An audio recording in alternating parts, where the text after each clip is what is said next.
बुद्ध आणि देवदत्त यांच्या जीवनातील एक अत्यंत प्रेरणादायी प्रसंग म्हणजेच राजहंसाची कथा।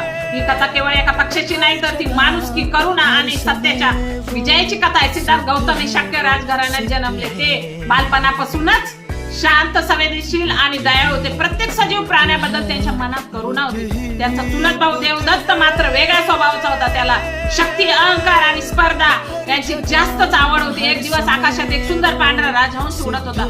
तो स्वतंत्रपणे आकाशात विहार करत होता। तेवढ्यात देवदत्तने धनुष्य उचलला, बाण लावला आणि त्या निरपराध राजहंसावर बाण सोडला। राजहंस जखमी झाला आणि खाली पडला।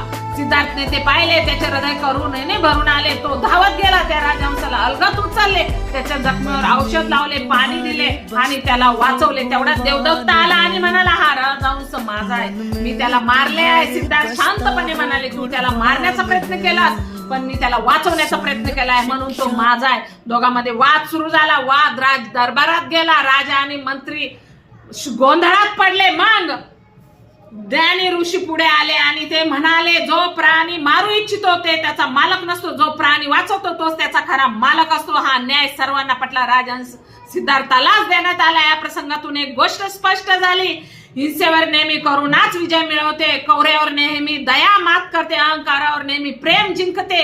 हीच बुद्धाची खरी शिकवण होती।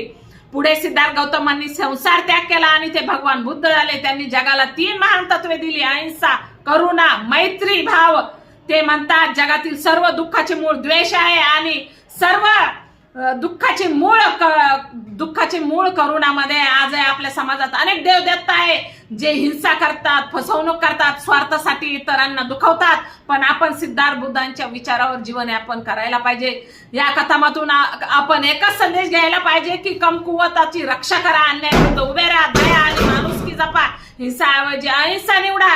राजहंसाची ही कथा फक्त एक कथा नाही, तो आपल्याला माणूस बनविणारा शिकवण आहे। हजारो युद्ध जिंकण्यापेक्षा स्वतःवर विजय मिळवणे हाच खरा विजय आहे। द्वेषाऐवजी प्रेम पसरवा। देवदत्त नाही तर सिद्धार्थ बनण्याचा प्रयत्न करा।